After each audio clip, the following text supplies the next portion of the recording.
Before we get into this review, I gotta take a second to appreciate how crazy 2025 was for the Ninja Gaiden series. Like, we really got Ninja Gaiden 2 Black, Ninja Gaiden Ragebound, and Ninja Gaiden 4 all in the same year. That's actually pretty wild.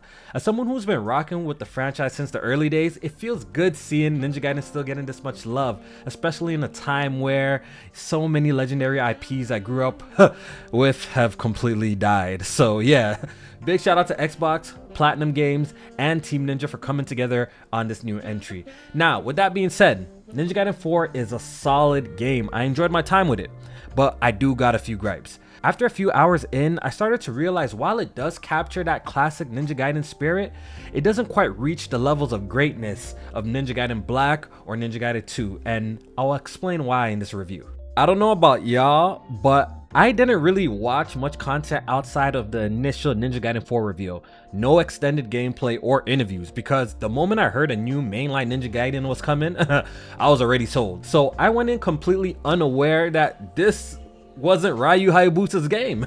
He's actually not the main protagonist this time. A new ninja from the Raven clan named Yakumo is. The whole time I thought he was a side character, almost like Ayane or Rachel in previous games. And I gotta be real, it didn't quite sit right with me that Ryu Hayabusa feels like a guest star in his own franchise. He's only playable in 3 or 4 chapters out of the 19, and while Yakumo is a cool character, I couldn't help but feel like this should have been Ryu's adventure, especially after waiting over 13 years for a proper Ninja Gaiden game.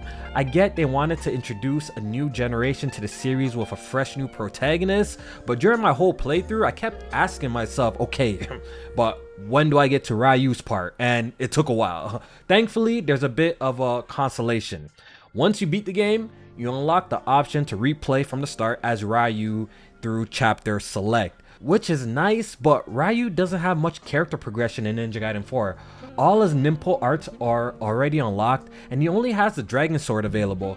In Ryu's chapters, there's chest that unlocks a few new moves for him, but that's it. Instead, Yakumo has all the traditional progression. I guess I kinda had the impression that the spotlight would be shared more evenly.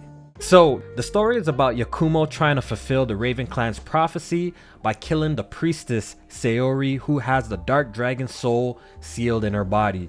But Sayori lets Yakumo know that to vanquish the Dark Dragon for good, he needs to break the Dark Dragon's magic seals, complete the resurrection ritual, and then purify him. And I'ma just keep it straight. The story is straight up mid and forgettable, but let me shoot them some bail. I don't think I've ever spoken to a single person that actually cares or is passionate about Ninja Gaiden's story. Not saying that a great story isn't important and they shouldn't craft a great narrative, because it would obviously make the experience better.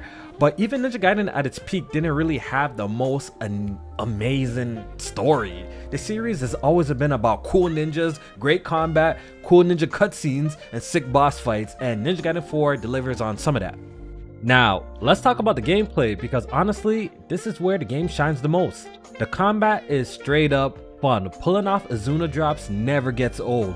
The moment you launch your enemy into the air, spin them around and slam them into the ground with that crunchy sound effect, it hits every single time. The whole flow of combat is fast and fluid, exactly what you would expect from a Ninja Gaiden game, and the execution finishers are brutal.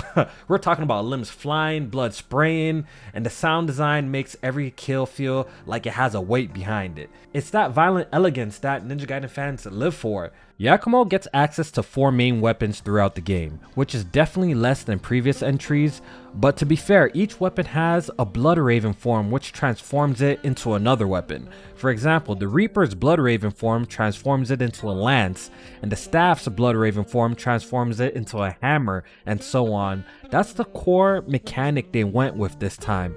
You build up meter by fighting enemies, and once the gauge is full enough, you can activate your weapon's Blood Raven form to break through enemy defenses. It's a cool system and gives each weapon a second life instead of being just a one-note moveset. There's also a berserk gauge that fills up when dealing damage and taking damage. And once it's full, you can unleash an ultimate move that one-shots most enemies. Ninja Gaiden 4 got some sick-ass combos, and I'm sure it's gonna satisfy action game fans. From hitting perfect dodges, to nailing perfect parries, and even swapping weapons mid-combo, it's just a game that feels good to play. One thing that they really improved from older games is the verticality in the combat. They introduced a grappling hook and built some arenas around it by putting enemies in different levels, so everything doesn't feel so flat anymore. You can even grapple onto drones, and it ties into the platforming too, which is definitely a step in the right direction. Speaking of platforming, that's another area where Ninja Gaiden 4 steps it up compared to the previous entries. They clearly made an effort to include more set-piece style platforming moments where Yakumo is grinding on rails, surfing, and wind gliding. I actually thought those sections were pretty cool. Just like the other classic Ninja Gaiden games, Ninja Gaiden 4 sticks to a chapter-based structure. It took me about 20 hours to complete the game on normal, and yeah, normal had some pretty spicy moments, but overall, it wasn't too hard. Once you finish the game, you unlock Master Ninja difficulty, and that's what I'm currently playing right now, and yeah, that's where the game starts to really start testing you. The progression is pretty standard. You kill enemies, you earn currency, and you spend it on combat skills, weapon upgrades, healing items, and buffs to boost your attack, defense, and all that good stuff. Each chapter also has hidden challenge rooms called Purgatory. You can pick from different challenge tiers, and if you clear them, they drop huge amount of currency, so they're absolutely worth hunting down. Visually, Ninja Gaiden 4 is a really good looking game. The art direction is more stylized and gives me major Astral Chain vibes. I definitely see Platinum's influence when it comes to the artistic direction. It definitely has a more anime styled approach than previous Ninja Gaiden games, which I actually don't mind. With that being said, I still think the recent Ninja Gaiden 2 Black remake edges it out when it comes to just pure graphical fidelity. The remake is a better looking game.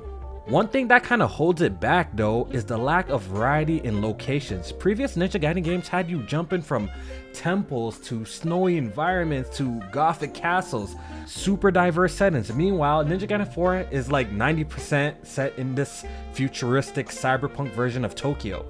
It looks cool at first, you know, with the neon lights, the rainy streets and all of that, but after a while it starts to kind of blend together. It felt like the art direction never really got a chance to really flex because of the limited setting. Same goes for the enemy and boss designs. They're fine, they function, but they're not super memorable. Nothing that had me going, yo, that's sick, the way the older entries did with their bosses and fiend designs. There's literally a lantern enemy, yeah, not very threatening. On the performance side though, it's great. On PC, it's smooth, it has ultra wide support, and I was getting well over 100 FPS on my RTX 4090 max settings. I also threw it on the Steam Deck since it's officially Steam Deck verified, and even has a dedicated preset. It holds around 60 frames per second, which is impressive, but the image quality takes a massive hit. Like, it's playable, but personally, I wouldn't want to experience the game that way. To wrap this video up, Ninja Gaiden 4 might not be the flawless comeback some of us were dreaming of, but it proves one very important thing, that this franchise still has life. Under all the rough edges and missed opportunities, there's genuinely a fun, satisfying action game here. The combat goes crazy and the new mechanics show real potential. And when you're in the middle of a fight, pulling off perfect dodges, swapping weapons mid-combo, and landing brutal finishers, it hits that classic Ninja Gaiden feeling we all been chasing. Yeah, I wish Ryu had more of the spotlight. Yeah, the environments and enemy designs could have been way more interesting. And yeah, the story isn't gonna stick with anyone, but even with all of that, I finished the game feeling rather excited than disappointed. It feels like Ninja Gaiden 4 is laying the groundwork, almost like a proof of concept that the series can evolve and still keep its identity intact. Ninja Gaiden 4 shows potential. If Team Ninja, Platinum, and Xbox take what they worked here and crank it up even further, the next game could be something truly special. As a longtime fan, that alone is enough to keep me locked in and hopeful for what's next. So I recommend Ninja Gaiden 4. It's available on PC, Xbox, and PS5. Check it out. Hopefully you guys enjoyed the video. Hit the like button if you did, and subscribe for more content. Take it easy, people.